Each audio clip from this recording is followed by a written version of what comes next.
Welcome back, my dear crime lovers. This is a new episode of the History of the American Mafia, a podcast brought to you by Fabio Fabiano and translated and read by me, Grace Carlisi. I do hope you enjoy this new episode. Today we're going to talk about another famous character in our story, Nick Gentile. We'll start off with one of his quotes: "You have to be strong, brave, and cruel to live in that country." This is what Nicola Gentile wrote in his autobiography describing life in the United States in September the 19th, 1963. Nicola Gentile, also known as U Carrettieri, the Carter, as he maintained relations and Welcome back, my dear crime lovers. This is a new episode of the History of the American Mafia, a series brought to you for podcasts by Fabio Fabiano and translated and read by me, Grace Carlisi. I do hope you enjoy this new episode. Today we're going to talk about another of the famous characters of our story. So let's begin with Nick Gentile. We'll start with one of his quotes from his autobiography that he wrote in 1963. "You have to be strong, brave, and cruel to live in that country." And he said this talking about the United States of America.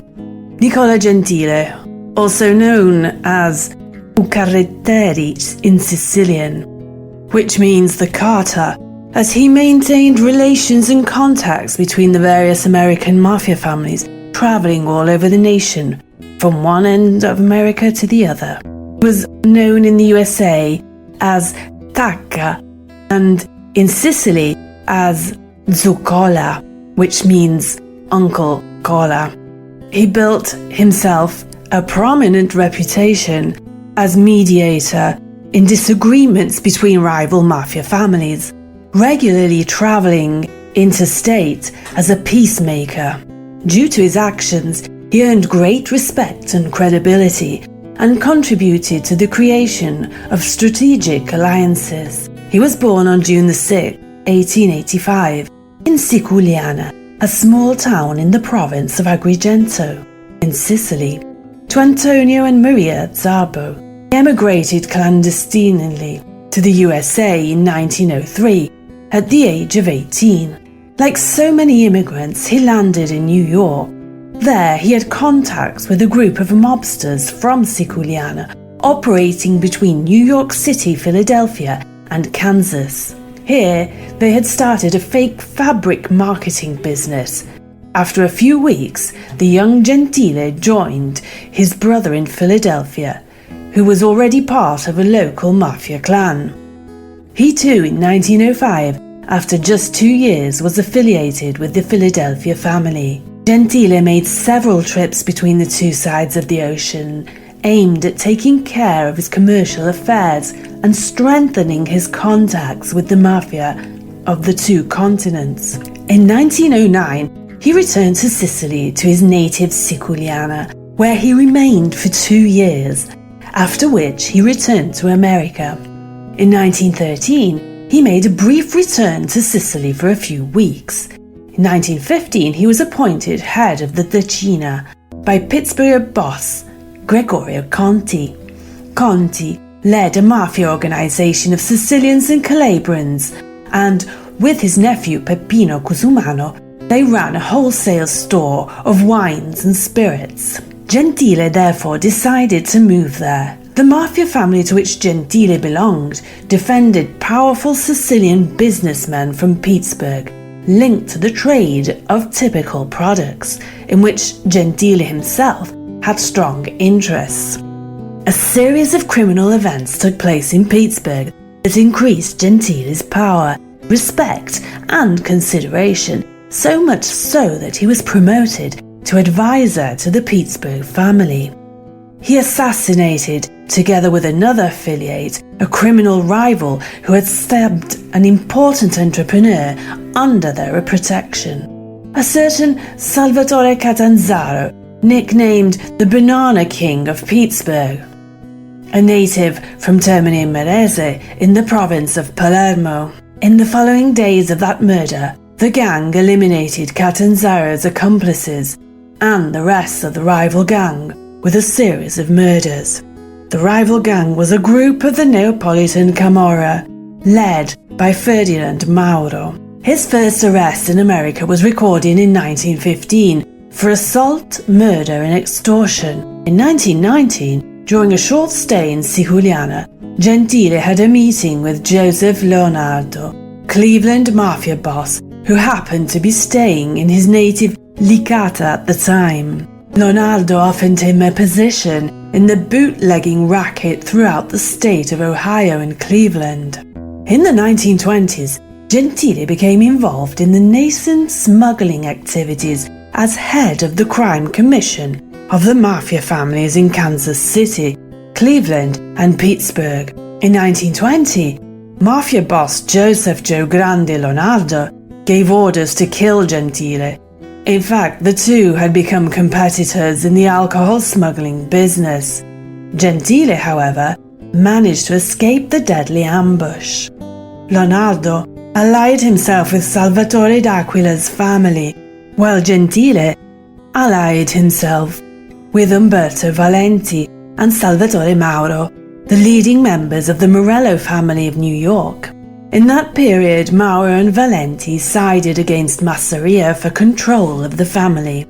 Between 1921 and 1922, both Mauro and Valenti were murdered by Joe Masseria's men, who consequently became the boss of the family. To settle the dispute with Leonardo, Gentile aggregated to the Masseria family, becoming one of its prominent members. Gentile returned to Sicily again in 1927, where he remained until 1930. Upon his return to New York, the famous Castellamarese War had broken out between Salvatore Maranzano and Joe Masseria. Masseria, recognizing his skills as a mediator, assigned him the task of negotiating peace with Maranzano and the people of Castellammare. After his intervention, there was a brief respite for a few weeks, but immediately afterwards the feud re-emerged, bloodier than ever. Gentile came under Lucky Luciano's sphere of influence, becoming one of his closest collaborators, managing gambling and other lucrative rackets. With Lucky Luciano and other emerging bosses, they organized the murders of Masseria first and Maranzano next, thus putting an end to the war. Some misunderstandings arose between Gentile and Vito Genovese, the deputy head of the Luciano family. So in 1935, thanks to his close ties with Vincent Mangano, head of the Mangano family, and with some of its leaders such as Joe Biondo and Albert Anastasia, his old friends, it was decided he would join their family, known today as the Gambino family. In order not to start a new mafia war, Mangano advised him to avoid conflicts with Genovese. In 1937, together with Vincent Mangano, Joe Biondo and his son-in-law Charles Lagaipa, nicknamed Big Nose, who was too originally from Sicily, precisely Porto Empedocle in the province of Agrigento, and other important mafiosi, he organized a large operation of heroin trafficking.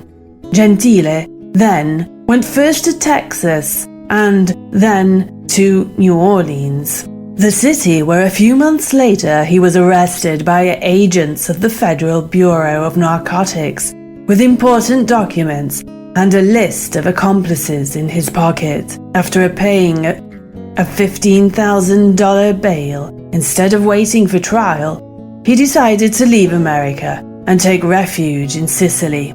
Upon his return to Sicily, he became one of the most powerful bosses of the Siciliana family and of the entire province of Agrigento, with close ties to bosses of the caliber of Giuseppe Settegasi. During the war, he settled in Palermo, where he opened a fabric shop at number 268, Via Roma, near Piazza San Domenico. The shop was a clean foothold to continue his drug trafficking activities to America, with the group led by Luciano, Mangano, and Biondo. Meanwhile, in 1946, his associate and friend Lucky Luciano was also expelled from the United States and sent back to Italy. According to the Italian-American authorities, Gentile, Luciano, Rosario Mancino, Pietro Davi, and Frank Coppola were the organizers of an enormous drug trafficking operation to and from the United States. One of Gentile's sons married Pietro Davi's daughter, who was one of the leaders of that same drug trafficking operation, and who had been responsible for cigarette smuggling activities in the 1950s. Many wonder how Luciano and Gentile got the chance to organize drug trafficking routes to the United States. In 1949, Gentile and Luciano secretly met Joe Biondo in New York. Biondo, at that time, was the supervisor of heroin trafficking on behalf of Mangano and the Mafia family of the same name. An FBI document from the 1950s listed Gentile as one of the leading heroin traffickers in the United States, specifying that he occasionally visited Rome, where Mafia bosses responsible for drug trafficking, such as Lucky Luciano and Frank Coppola, resided. At the beginning of the 1960s, a report from the Carabinieri invited the commands of Sicily in Agrigento and Caltanissetta to exercise cautious and constant vigilance on the possible activities of Giuseppe Genco Russo and Nicola Gentile, especially in view of the forthcoming political elections. In that same period, Gentile met Lucky Luciano at La Giara, a famous club in Taormina, together with Rosario Vitaliti, another boss, and Luciano's cronies who had returned to Sicily after being expelled from the United States, and was known to be responsible for acts of extortion on landowners in his native town Giardini Naxos and others nearby. In 1965, Gentile's name was included by the financial police in an updated list of the 27 major drug traffickers between Sicily and the United States. In 1963, Gentile decided to write his memoirs in a book entitled Vita di Capo Mafia, or Life as a Mafia Boss. It was an autobiography. He wrote with the help of the Italian journalist Felice Chilanti. But it's not clear why Gentile blatantly had violated the code of silence. Only the repentant Tommaso Buscetta, 20 years later, would do the same, and even better. Gentile referred to the internal organization of the Mafia as an honored society, or the honored society, revealing the inner workings of the American Mafia and the secrets of the Sicilian criminal underworld. Ultimately, American law enforcement agency used the details in Gentile's book to corroborate the evidence of another repentant mobster, Joe Valacchi, who claimed that Gentile's descriptions were accurate. The book was also a source of embarrassment to the American government, revealing how US forces had collaborated with Sicilian mobsters to help facilitate the 1943 invasion of the island and subsequent war efforts to liberate the Italian peninsula from Nazi fascists. Gentile's editorial initiative, as can be imagined, was not appreciated by his mafiosi colleagues, and they sentenced him to death, although the Catania Mafia family, ordered to eliminate him, didn't do it. As reported by the Pentito, or the repented Antonio Calderone, at the end of his days Gentile fell into poverty and was supported only by the kindness of his neighbours. Nicola Gentile died in Siculiana in his bed of a heart attack on November the 6th, 1966, at the age of 81.